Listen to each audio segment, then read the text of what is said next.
दोस्तों, घर चलाने में बहुत सारी छोटी बड़ी समस्याएं आती ही रहती है और कई बार इन्हीं समस्याओं के समाधान के लिए हम वीडियो को ओपन करते हैं। तो यहाँ पर भी इस वीडियो में आपको बहुत सारी समस्याओं का समाधान मिलने वाला है। आपके रोज के बहुत सारे समय और पैसों की बचत भी होने वाली है। तो चलिए आज की वीडियो शुरू कर लेते हैं। वीडियो अच्छी लगे तो एक लाइक जरूर करिएगा।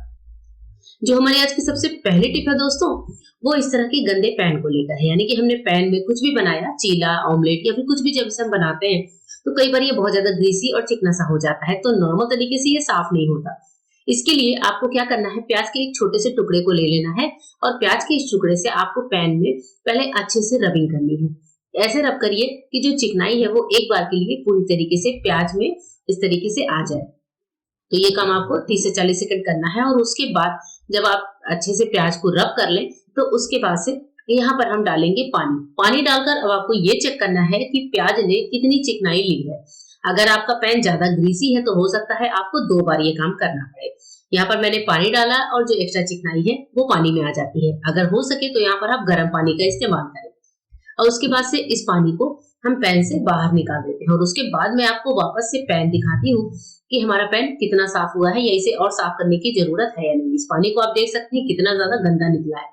अभी भी मुझे पैन में थोड़ा सा ऑयली और नजर आ रहा है, तो वापस से उसी प्याज के टुकड़े पे हम थोड़ा सा विम जेल डाल देंगे और उसके बाद से इस टुकड़े से हम पैन को वापस से रब करेंगे। अब जब हम रब करते हैं तो आप देखते हैं विम जेल की वजह से पैन से जो ग्रीस है, जो ऑयल है, वो बहुत अच्छे से निकल जाता है। क्योंकि कई बार हम काफी ज्यादा देर तक पैन में कुकिंग करते हैं। हम ये सोचते हैं कि सारी कुकिंग कर ले, उसके बाद से लास्ट में हम पैन को वॉश करेंगे और इसी समय हमसे गलती हो जाती है क्योंकि हम बहुत सारा ऑयल जो है पैन में अब्जॉर्ब करवा देते हैं। तो यहाँ पर देखिए 2 बार जब मैंने इसको क्लीन किया है तो विम जेल की वजह से बहुत अच्छे से जो है हमारा जो पैन जो है उसका ग्रीस निकल चुका है, ऑयल निकल चुका है। साइड में भी जो नॉब्स वगैरह होते हैं वहां पर भी आप अच्छे से रब कर दीजिए और उसके बाद से इसको वापस से पानी से वॉश कर दीजिए। देखिए हमारा पैन बहुत ही अच्छी तरीके से साफ हो चुका है। ऑयल की बिल्कुल भी कोई भी लेयर इस पर दिख नहीं रही है। तो होप करती हूँ ये टिप आपको पसंद आई होगी। नेक्स्ट टिप है ऑरेंज को लेकर। कई बार ऑरेंज आपने छील तो दिया, लेकिन जब बच्चों को खाने को देते हैं तो बच्चे नानुकर करते हैं। क्योंकि कई बार ऑरेंज कुछ ऐसे आ जाते हैं जो कि स्वाद में बिल्कुल ही मीठे नहीं होते हैं, ना ही खट्टे होते हैं ना ही मीठे होते हैं, थोड़े फीके से होते हैं। ऐसे में जो ये हमारे ऑरेंजेस होते हैं इनको हम फेंक तो सकते नहीं है। तो मैं आपको इसके लिए एक छोटी सी टिप बताती हूँ, जिससे जब आप बच्चों को इस टिप को करके ऑरेंज खाने को देंगे तो आप देखेंगे बच्चे वापस से ऑरेंज की मांग करेंगे कि मुझे फिर से ऑरेंज इसी तरीके से खाना है। तो यहाँ पर ऑरेंज के जो फाके हैं उनको निकाल लीजिए। उसके बाद से ले लीजिए काला नमक। काला नमक को अच्छे से स्प्रिंकल कर दीजिए। अच्छे से स्प्रिंकल करने के बाद काला नमक को मिक्स करिए और उसके बाद से ये ऑरेंज बच्चों को खाने को दीजिए। आप देखिए बच्चे और बड़े इस तरीके से ऑरेंज खाने के दीवाने हो जाएंगे। इतना बेहतरीन स्वाद आता है कि मैं खुद भी इसी तरीके से हर बार ऑरेंज खाती हूँ। नेक्स्ट टिप है चप्पलों को लेकर। कई बार हमारे जो बाथरूम स्लीपर्स होते हैं इनमें से पानी इस तरह से निकलता रहता है और जो पैर जब हम पहनते हैं तो पैरों में ये पानी आता है। इसके लिए आप 3 ढक्कन ले लीजिए बॉटल के और वॉल पर ग्लूगन की मदद से तीनों ढक्कन को सेट कर लीजिए। अब इस पर जब आप अपने स्लीपर्स को लटका कर रखेंगे तो एक्स्ट्रा जो पानी है वो झड़ जाएगा और इसको पहनते समय आपको आसानी होगी।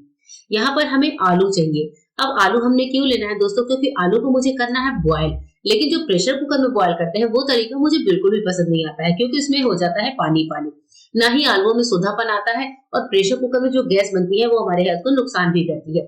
मैं आज आपको तवे पर आलू को कुक करने का, बॉयल करने का बहुत अच्छा सा तरीका शेयर कर रही हूँ। जैसे मैंने जिस तवे पर रोटी बनाई थी वही तवा मैंने लिया है। उसके बाद से मैंने यहाँ पर आलू डाल दी, आलू के साथ नमक। नमक इसलिए कि इसका कुकिंग प्रोसेस तेज हो जाता है। थोड़ा सा पानी डालकर किसी बड़े भगोने से तवे को सिम फ्लेम पर छोड़ दीजिए। 5 से 7 मिनट बाद हम वापस से अपने ढक्कन मतलब भगोने को उठाकर चेक करेंगे। तो इसके लिए आप जो है किसी कपड़े वगैरह की मदद ले लीजिए या फिर नाइफ से, जैसे मैं कर रही हूँ ऐसे कर लीजिए। और भगोना चूंकि गर्म होता है इसको उठाना थोड़ा मुश्किल होता है। अब आपको क्या करना है, 5 मिनट के बाद आलूओं को यहाँ पर आपको पलट देना है। यानी कि जिस साइड से आलू कुक हो रहे थे आपको साइड चेंज कर देनी है। आप देखेंगे पानी तो सूख चुका होगा। आप चाहिए तो इस टाइम पर पानी डालिए या फिर नहीं भी डालिए, क्योंकि आलूओं ने जितना पानी एब्जॉर्ब करना था वो कर चुके हैं। अब वो सेम फ्लेम पर बहुत अच्छे से और भी ज्यादा सॉफ्ट हो जाते हैं। तो यहाँ पर मैंने वापस से ढक दिया। 5 मिनट के बाद मैं वापस इनको खोलूंगी और यहाँ पर हमारे आलू बहुत ही बढ़िया तरीके से सॉफ्ट हो चुके हैं। ये देखिए मैं आलू को छिलका उतार कर दिखा रही हूँ। ये आलू खाने में सोने होते हैं, चूल्हे जैसा स्वाद देते हैं और अगर आपको इसका टिक्की वगैरह कुछ बनाना हो तो भी ये बहुत ज्यादा टेस्टी लगते हैं। तो मैंने इन आलूओं से यूपी स्टाइल के कचालू बनाए थे और ये खाने में बहुत ज्यादा टेस्टी लगे थे। तो आप भी इस तरीके से एक बार जरूर करके देखिएगा। हमारे पास इस तरह के कंटेनर्स होते हैं जो कि ढाबे वगैरह से आते हैं। इनका बहुत अच्छा सा इस्तेमाल आपके साथ शेयर कर रही हूँ। सबसे पहले हम ढाबे के डब्बे का ये जो ढक्कन है इसको हटा लेते हैं। उसके बाद से हमें लेना होगा यहाँ पर फोम का टुकड़ा। तो कोई बड़ा सा स्पॉन्ज हो, कोई फोम हो या फिर जो स्पॉन्ज वाला स्क्रबर आता है वो हम ले लेंगे। इसको लेने के बाद आपको इस स्पॉन्ज को थोड़ा सा गीला रखना है। गीला रखने के बाद हमें यहाँ पर लेना है बेकिंग सोडा यानी कि खाने वाला सोडा। ये सोडा हमें यहाँ पर अच्छे से स्प्रिंकल करना है और स्पॉन्ज में उसको इस तरीके से फैला दीजिए। अब हमारा ये डिब्बे में रखा हुआ स्पॉन्ज कहाँ वर्क करेगा चलिए देखते हैं। इसे हम लेकर चलते हैं अपने फ्रिज के पास। फ्रिज में अनइवन सी स्मेल होती है, कभी लहसुन प्याज की, कभी सब्जियों की, कभी चटनी की। इस स्पॉन्ज को आपको फ्रिज में रखना है और बंद करके छोड़ देना है। ये स्पॉन्ज 24 घंटे में ही फ्रिज की सारी जो अनइवन सी स्मेल है उसको एब्जॉर्ब कर लेगा। बाद में आप इसको हटा सकते हैं। हमारे पास इस तरह से वेट वाइप्स के पैकेट होते हैं। जो ये वेट वाइप्स के पैकेट होते हैं, कई बार जब हम इनको ओपन करते हैं तो अंदर वाला जो होल होता है वो काफी ज्यादा छोटा होता है।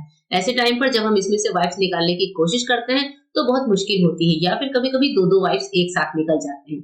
इसके लिए एक छोटा सा सिंपल सा तरीका है कि आप सीजर लेकर दोनों साइड इस तरीके से कट लगा दीजिए। कट लगाते ही जो होल है वो थोड़ा बड़ा हो जाता है और जब हम वाइप्स निकालते हैं तो ये बहुत ही इजी तरीके से हमारा वाइप्स बाहर आ जाता है। तो ये छोटी सी टिप है जो मैं हमेशा हर पैकेट के साथ फॉलो करती हूँ। आपको मेरी ये छोटी सी टिप है कैसी लगी जरूर बताइएगा। तो यहाँ पर जो हमारी सबसे लास्ट और यूजफुल टिप है दोस्तों वो है अदरक के स्टोरेज को लेकर। अदरक को मैंने स्टोर करने के इससे पहले भी दो बहुत ही बेहतरीन तरीके आपके साथ शेयर किए हुए हैं और उस वीडियो को भी आप सभी ने बहुत ज्यादा प्यार दिया है। इसलिए मैं आज आपके लिए तीसरा तरीका लेकर आई हूँ अदरक के स्टोरेज करने का। तो अदरक को स्टोर करने के लिए सबसे पहले उसकी गांठों को अलग अलग कर लीजिए, अच्छे से वॉश कर लीजिए। इसको डालकर एक छन्ने में रख दीजिए। जब इसका पानी सूख जाए तब आपको एक एक अदरक को उठाना है और अदरक को यहाँ पर करना है ग्रेट यानी कि कद्दूकस। ग्रेटर आपको वो वाला लेना है जिसके छेद थोड़े बड़े बड़े होते हैं। जैसे मैंने यहाँ पर स्टील वाला ग्रेटर लिया है, आप चाहें तो जो नॉर्मल कद्दूकस होता है, लेकिन ध्यान रखें जो जिस छेद से आप कद्दूकस कर रहे हैं वो छेद बड़ा वाला होना चाहिए, क्योंकि हमें यहाँ पर अगर हम बारीक वाले ग्रेटर से करते हैं तो अदरक का बिल्कुल पेस्ट जैसा बन जाता है और हमें यहाँ पर अदरक के छोटे छोटे लच्छे जैसे चाहिए। अब जब हम अदरक को अच्छे से ग्रेट कर लेंगे, यहाँ पर मैं आपको 250 ग्राम अदरक को स्टोर करने का तरीका बता रही हूँ। तो यहाँ पर देखिए मैंने सारी अदरक को ग्रेट कर लिया है। 250 ग्राम अदरक को ग्रेट करने में मुझे 4 से 5 मिनट का टाइम मिलता है।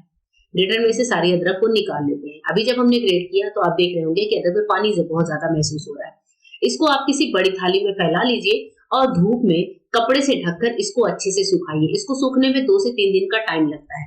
और अगर आपके घर में माइक्रोवेव है तो आप माइक्रोवेव में इसको 15 से 20 मिनट के लिए चला दीजिए, जिससे ये बहुत अच्छे से कड़क हो जाते हैं। तो मैंने यहाँ पर इसको माइक्रोवेव में चलाया है कम से कम 15 से 18 मिनट के लिए। उतनी देर में ये बहुत अच्छा सा कड़क हो जाता है और इसको बीच बीच में आप स्टर भी करते रहें। अब हमारी जो अदरक है वो अच्छे से ड्राई हो चुकी है। अब हम इसको लेंगे मिक्सी के जार में। तो सारी अदरक एक बार में ही आ जाएगी। ये 250 ग्राम अदरक मिक्सी के जार में लेकर अदरक को अच्छे से चला दीजिए। इसको हम करेंगे पाउडर फॉर्म में। मिक्सी को चलाने के बाद हमें जो अदरक मिली है वो बिल्कुल ऐसी मिली है जैसे होती है ड्राई जिंजर पाउडर यानी कि सोंठ का पाउडर। तो आप जो है पूरी गर्मी अदरक के इस पाउडर का इस्तेमाल कर सकते हैं, कभी चाय में, कभी काढ़े में या फिर कभी किसी और चीज में, अपनी सब्जी वगैरह में। अदरक को इस तरीके से स्टोर करते हैं तो भी हमें बहुत सारे फायदे होते हैं और इसके बहुत सारे हेल्थ बेनिफिट्स भी होते हैं। तो होप करती हूँ दोस्तों कि अदरक को स्टोर करने का ये तरीका आपको पसंद आया होगा।